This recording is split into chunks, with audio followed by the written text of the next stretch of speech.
সুপ্রিয় শিক্ষার্থীবৃন্দ, আশা করি তোমরা সবাই ভালো আছো। আমি মহান সৃষ্টিকর্তার অশেষ কৃপায় সুস্থ আছি, ভালো আছি। এখনও আমাদের মানে যে মহামারী বা করোনা ভাইরাসের যে আক্রান্তের পরিমাণ কিছুটা কমলেও এখনও মানে করোনামুক্ত হতে পারি, যার কারণে এখনও আমাদের সেই অনলাইনে ক্লাস নিতে হচ্ছে। আমরা আজ যে বিষয়টি নিয়ে তোমাদের সাথে আমি আলোচনা করবো সেটা হচ্ছে নবম দশম শ্রেণীর বাংলা প্রথম পত্র অংশের একটা কবিতা নিয়ে আলোচনা করবো। কবিতার নাম হচ্ছে আশা। আমাদের আজকের কবিতা আশা, সিকান্দার আবু জাফরের লেখা।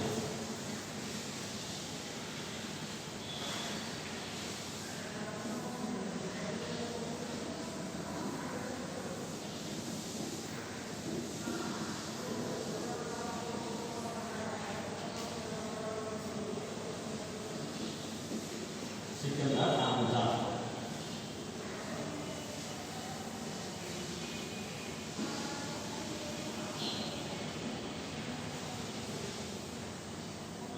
তাহলে আমাদের আজকে আলোচ্য বিষয় নবম দশম শ্রেণীর বাংলা প্রথম পত্র অংশের কবিতা। কবিতার নাম হচ্ছে আশা। যে কবিতাটা লিখেছেন সিকান্দার আবু জাফর। আমরা তার সম্পর্কে কিছুটা জানার চেষ্টা করি, এখানে আলোচনা করি, খেয়াল করি এখানে যে তোমরা অবশ্যই বইয়ের সাথে নিয়ে বলবে। যখন তোমরা ক্লাসটা ভিডিওটা দেখবে তখন অবশ্যই বইয়ের হাতে করে নিয়ে বলবে, তাহলে কি হবে তোমাদের বুঝতে সহজ হবে। আমরা দেখি এখানে যে সিকান্দার আবু জাফরের তার সেই কর্মজীবন, তার জন্ম মানে জন্ম থেকে বেড়ে ওঠা এবং শিক্ষা জীবন এবং তার সেই রচিত বিভিন্ন গ্রন্থগুলো সম্পর্কে আগে আমরা সেটা নিয়েই কথা বলি। দেখো সেটা এখানে যেটা আছে সেটা হচ্ছে যে সিকান্দার আবু জাফর আসলে খুলনা জেলার তেঁতুলিয়া গ্রামে, তাহলে কোন জেলা? খুলনা জেলার তেঁতুলিয়া গ্রামে 1919 সালে 19শে মার্চ জন্মগ্রহণ করেন। তাহলে সিকান্দার আবু জাফর 1919 সালে 19শে মার্চ খুলনা জেলার তেঁতুলিয়া গ্রামে জন্মগ্রহণ করেন। তার পিতা সৈয়দ মঈনুদ্দিন হাশেমি পেশায় ছিলেন কৃষিজীবী ও ব্যবসায়ী। তার মানে পিতা কৃষিকাজ করতো, ব্যবসাও করতো। সিকান্দার আবু জাফর 1936 সালে তালা বিল্ডিং ইনস্টিটিউশন থেকে ম্যাট্রিক পাস করেন এবং কলকাতা রিপন কলেজ থেকে আইএ পাস করেন। কর্মজীবনে তিনি ছিলেন সাংবাদিক। তাহলে কোন দায়িত্ব পালন করেছেন? সাংবাদিকতা তিনি করেছেন। দেশ বিভাগের পরে তিনি স্থায়ীভাবে ঢাকায় বসবাস করেন। যখন 1947 সালে সেই দেশ ভাগ হয়ে যায় বা পাকিস্তান ভাগ হয়ে যায়, তখন তিনি আসলে দেশ বিভাগের পরে তিনি স্থায়ীভাবে ঢাকায় বসবাস শুরু করেন বা বসবাস করেন। এ সময় তিনি রেডিও পাকিস্তানে চাকরি থেকে শুরু করে দৈনিক ইত্তেফাক, দৈনিক মিল্লাত, মাসিক সমকাল প্রভৃতি পত্রিকায় সাংবাদিকতা করেন। তখন একাধিক পত্রিকায় তিনি সাংবাদিকতা করেছেন। মানে সাংবাদিকতা মানে যিনি তার একটা পেশা হিসেবে তিনি সাংবাদিকতা নিয়েছিলেন। তিনি বঙ্গবন্ধু শেখ মুজিবুর রহমানের 6 দফা আন্দোলন বেগবান করে তোলার জন্য তাৎপর্যপূর্ণ ভূমিকা পালন করেন। তাহলে কোন আন্দোলন?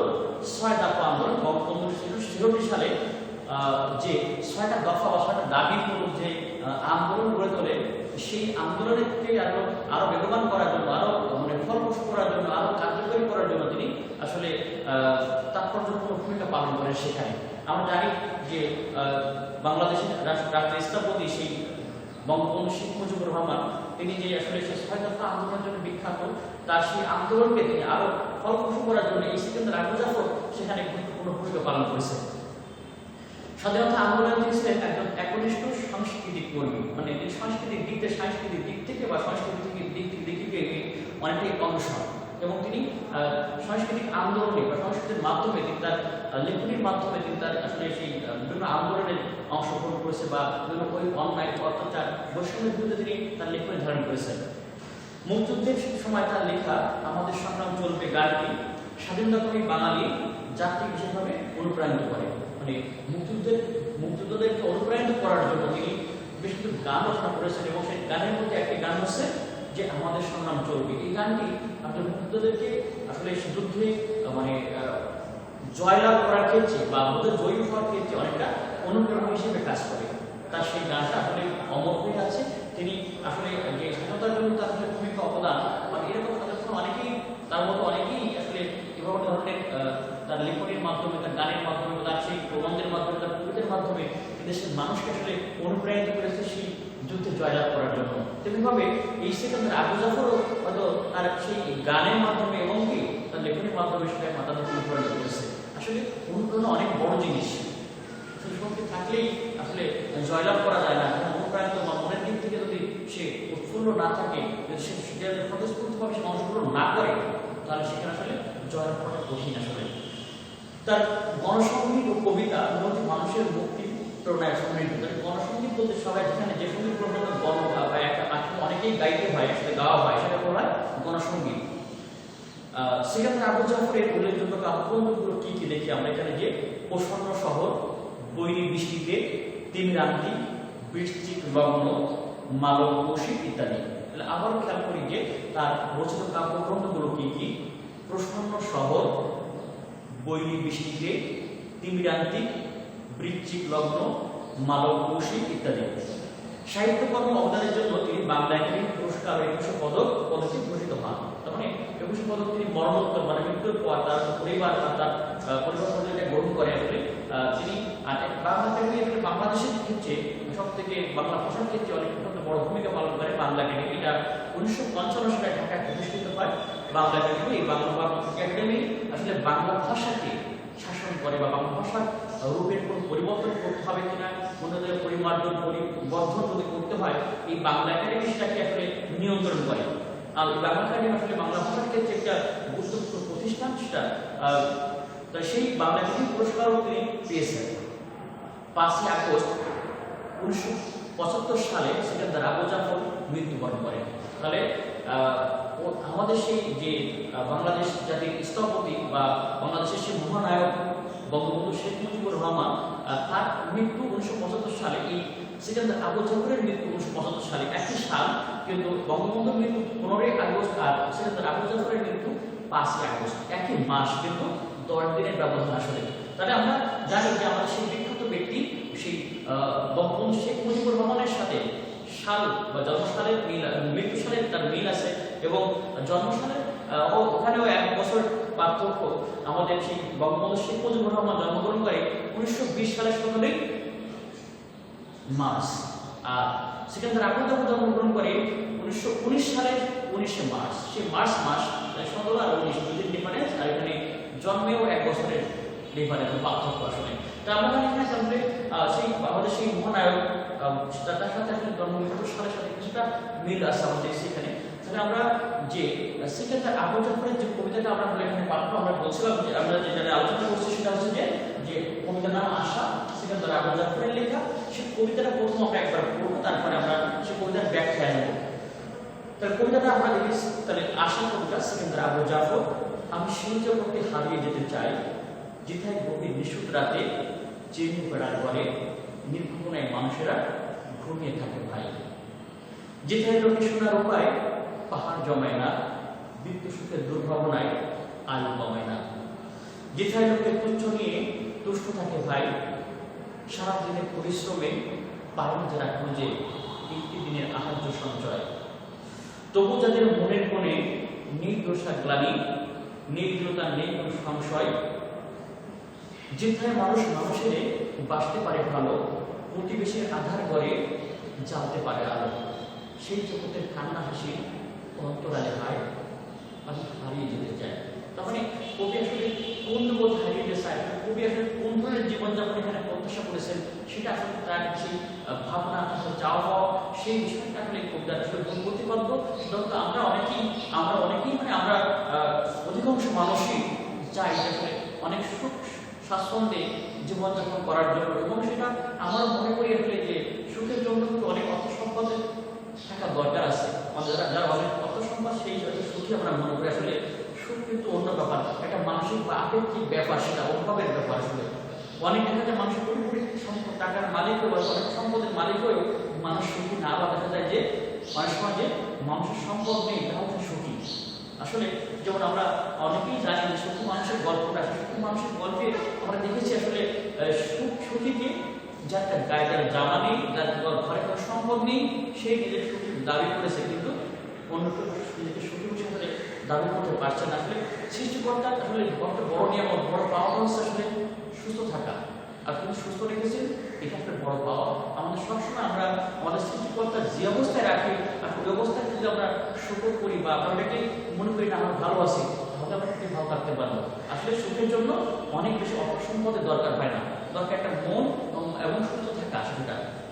যাক, আমরা সেই কবিতার যে ব্যাখ্যা এখানে আমরা আসলে এখানে যে আমি সেই জগতে হারিয়ে যেতে চাই, তার কবি আসলে কোন হারিয়ে যেতে চাই, যেথায় গভীর নিশুত রাতে, মানে নিশুত রাতে, তাই তো গভীর রাতে জীর্ণ বেড়ার ঘরে, মানে জরাজীর্ণ বেড়ার ঘরে নির্ভবনে মানুষরা ঘুমিয়ে থাকে ভাই। তাহলে এখানে আপনি কে কিভাবে সুখী তা নির্ধারিত নয়, আসলে একজনের সুখ এক এক রকম, আসলে সবার সুখ আসলে নির্ধারিত নয়। আসলে আমি আমার দৃষ্টিতে বলি, আমরা পৃথিবীতে সবাই আমরা পাগল। এখন যদি বলা হয় কি পাগল, আমরা রাস্তার পাগল না, আসলে কেউ ঘুমের পাগল, কেউ খাওয়া পাগল, কেউ বেড়ানোর পাগল, কেউ গল্প করার পাগল। সেই হিসেবে আসলে এক একজন আবার যে যেভাবে আমি থাকতে ভালোবাসে, যে যেটা পছন্দ করে, তাই তো তার সেই টাইপ করে সে আসলে খুশি। সেটা আসলে হয়তো সেই যার ঘুমের পাগল, যে আসলে যে ঘুম করতে খুব ভালোবাসে, আসলে সে ঘুম থাকতে পারে, সেই ঘুমকে মনে করে নিজেকে আসলে বলছে। এই জন্যই বলছে এখানে বলা হচ্ছে আসলে কে কিভাবে সুখী হবে তা নির্ধারিত নয়। মানুষ গতানুগতিক যেভাবে সুখী হয়, কবি সেভাবে সুখী হতে হওয়ার কথা এখানে বলেননি। কারণ গতানুগতিক বলতে আমরা মনে করি যে অর্থ সম্পদ থাকলেই আমরা কি সুখী হতে পারবো, এটা আসলে তিনি সেভাবে অর্থ সম্পদশালী হয়ে সুখ হতে চাননি। আসলে সুখী হওয়ার কথা বলেননি তিনি এখানে। সুখের চিন্তায় মানুষের রাতে ঘুম হয় না, যারা সুখের চিন্তায় অনেক অর্থ সম্পদ অর্জনের জন্য মানুষের রাতে মানুষের তার ঘুম হয় না। কিন্তু সুখী মানুষের ঘুমের সমস্যা হয় না, যারা সুখী মানুষ তাদের কোনো ঘুমের সমস্যা হয় না, কারণ তাদের কোনো চিন্তা থাকে না মাথায়, কারণ তারা যে অবস্থা সৃষ্টিকর্তাকে রাখে সেই অবস্থায় তারা নিজেকে সুখী মনে করে। সারাদিন কাজের পর বিছানায় গেলে শান্তির ঘুম তাকে তৃপ্তি দেয়, তাহলে তার সমস্যা হয় না, ঘুমাতে গেলেই বা ঘুমাতে তৃপ্তি দেয় বা ঘুমে থাকতে পারে সে। কবিও তেমনি সেরকম জীবন যাপনের মাঝে যেতে চান, যেখানে ভাঙা বেড়ার ঘরেও মানুষ নির্ভাবনায় ঘুমিয়ে থাকে বা থাকতে পারে, এরকম জীবন তিনি আসলে আশা করেছেন। তাহলে আসলে যে সুখ আসলে ভাঙা বেড়ার ঘরে, ভাঙা জীবন জরাজীর্ণ বেড়ার ঘরে থাকতে পারে, সেটা থাকতে পারে মানে থাকে সেখানে। যাক, আমরা পরের লাইনগুলো দেখি এখানে, যেখানে লক্ষ্মী সোনার উপায় পাহাড় জমায় না, মৃত্যু সুখের দুর্ভাবনায় আলো কমায় না। তার এখানে আমরা দেখি যে আসলে যারা সমাজের বেশিরভাগ মানুষ টাকা পয়সা ও সম্পদের লোভে দিনাতিপাত করে, মানে দিন অতিবাহিত করে বা দিন যাপন করে, এদের সুখ খারাপ হয়ে যায়, জীবন হয় যন্ত্রণাময়, মানে অনেক সুখ লাভ করার জন্য জীবন কি হয় কষ্টপ্রদ বা যন্ত্রণাময় হয়ে পড়ে। এতে তাদের জীবন দীর্ঘ না হয়ে বিভিন্ন রোগ বালায় তারা আক্রান্ত হয়ে এবং মৃত্যুবরণ করে। একটা সময় আক্রান্ত হয়ে একসময় তারা মৃত্যুবরণ করে। মৃত্যু সুখের দুর্ভাবনা মানুষকে সুখ দেয়ই না, বরং তাদের আয়ু আরো কমে যায় বা আয়ু কমে যায়। এরপরে দেখি যে যেখানে লোকের তুচ্ছ নিয়ে তুষ্ট থাকে ভাই, সারাদিনের পরিশ্রমে পায়না যারা খুঁজে একটি দিনে আহার্য সঞ্চয়, তবু যাদের মনের কোণে নেই দোষা গ্লানি, নেই দৃঢ়তা, নেই কোনো সংশয়, যেখানে মানুষ মানুষের বাঁচতে পারে ভালো, প্রতিবেশী আদর করে জ্বালতে পারে আলো। তার মানে এখানে জীবনের সার্থকতা আসলে কোথায়, এটা গুরুত্বপূর্ণ প্রশ্ন। আসলে কোথায় সার্থকতা জীবনে? কিছু মানুষ আছে যারা অন্যের উপকার ও মঙ্গলের জন্য নিজেদের জীবন উৎসর্গ করে, আর করে তারা আত্মতৃপ্তিও পায়, ভালো লাগে তাদের সাথে করতে, এবং তারা করতে পারলে নিজেকে ধন্য মনে করে বা নিজের মানসিকভাবে যে সন্তুষ্টি থাকে। আসলে মানবপ্রেম বা মানুষকে ভালোবাসতে পারার মধ্যে জীবনের মহত্ব নিহিত থাকে। প্রতিবেশীর দুঃখে এগিয়ে আসা, তাদের দুঃখ কষ্ট দূর করার মাঝেও এক ধরনের তৃপ্তি আছে, মানে প্রতিবেশীকে সাহায্য করা, তাদেরকে দুঃখ কষ্টে সমভাগী হওয়া বা তাদেরকে সাহায্য করার তৃপ্তি আছে। তাই কবি বলেছেন যে যেখানে মানুষকে ভালোবাসা যায়, প্রতিবেশীর দুঃখ কষ্ট দূর করে আলো জ্বালানো যায়, সেখানে তিনি থাকতে চান। তাহলে সেই জগতে কান্না হাসি অন্তরালে ভাই আমি হারিয়ে দিতে চাই। তার মানে আসলে যেখানে আসলে মানুষকে এই যে প্রতিবেশীকে সাহায্য করতে পারে, অসহায় মানুষের মানে পাশে দাঁড়াতে পারে, তাদেরকে সান্ত্বনা দিয়ে, অর্থ দিয়ে, মানসিক শক্তি দিয়ে, বুদ্ধি দিয়ে হয়তো সাহায্য করতে পারে, এবং যেখানে আসলে কি মানুষ দুঃখ সুখ নিয়ে বা অর্থ সম্পদ নিয়ে ভাবে না, যারা অল্পতে তুষ্ট, তারা মানে নির্ভাবনায় ঢুকে থাকতে পারে, এই ধরনের জীবনযাপন প্রকাশ করেছে।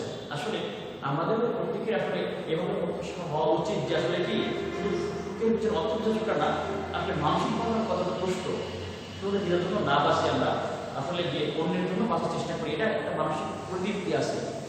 আসলে কবির ভাষায় বলতে হয়, এমন জীবন করিবে গঠন, মরণে হাসিবে তুমি কাঁদিবে ভুবন। তার মানে তোমার জন্মটা পৃথিবীতে আসলে এমনই হওয়া উচিত যে কি তোমার তুমি বাঁচছো না, তুমি তুমি তোমার মারা গেলে তোমার কোনো আফসোস নেই, তুমি তার মন দায়িত্ব তুমি পালন করেছো, তোমার মৃত্যুর জন্য তোমার মানুষ, আশেপাশের মানুষ বা তোমার কি প্রতিবেশীরা, তোমার সেই আপন জন ব্যবহার করবে, এই লোকটা বেঁচে থাকলে কি হতো, আরো কিছু উন্নয়ন হতো, আরো কিছু কল্যাণ হতো, তোমার তারা আফসোস করবে, কান্নাকাটি করবে। আসলে এমন কোনো ঘটনা করা দরকার, মানুষজন আমাদেরকে এরকম বলতে না পারে যে কি ওই লোকটা মারা গেছে তো এলাকার মানুষ ওনার হাত থেকে বেঁচে গেল, কারণ এত অত্যাচার, এত মানে সে খারাপ হলো যার অত্যাচার থেকে মানুষ কিন্তু রক্ষা পায় না, এরকম যেন আমাদের জীবনের কারণ না হয়। আমরা সবাই কি করবো, আমরা মানুষের উপকার করতে চেষ্টা করবো, আর না পারলেও আমরা মানুষের ক্ষতি করবো না, মানুষের সৎ পথে চলানো বা ভালো বুদ্ধি দেওয়ার, মানুষের প্রসঙ্গে পথে নেওয়ার, যে মানুষের সৎ পথে বা ভালো পথে নেওয়ার জন্য চেষ্টা করবো আমরা, অবশ্যই সেটাই আমাদের প্রত্যাশা। আর তেমনিভাবে আমরা আজকে যে কবিতা নিয়ে আলোচনা করলাম, আমাদের কবিতা বারবার পড়বে এবং এর যে মানে মূল ভাবটা ভালো করে আসলে বোঝার চেষ্টা করবে। আসলে এই কবিতাটা আমরা পড়লাম, কবিতাটা তার কবি মানব কৌশিক নামক এক ধরনের একটা কাব্যগ্রন্থ, সেখান থেকে নেওয়া হয়েছে। আমরা এই কবিতাটা আমরা বারবার ভাষায় পরিচর্যা করবো এবং এখান থেকে তাহলে প্রশ্ন আসলে যে ধরনের প্রশ্ন আসুক, কারণ এখানে বহুনির্বাচনী প্রশ্ন আসুক বা বহুপদী প্রশ্ন আসুক বা অভিনৈতিক প্রশ্ন আসুক বা জ্ঞানমূলক প্রশ্ন আসুক, আমরা অবশ্যই করে দিতে পারবো মনে হয়, কারণ কবিতাটা অনেক সহজ, মানে কঠিন ভাষা এখানে ভাষা ব্যবহার করেনি কবি। তোমরা এই কবিতাটা একাধিকবার বাসায় পড়বে। তোমরা ভালো থেকো, সুস্থ থেকো, স্বাস্থ্যবিধি মেনে চলো। ধন্যবাদ সবাইকে।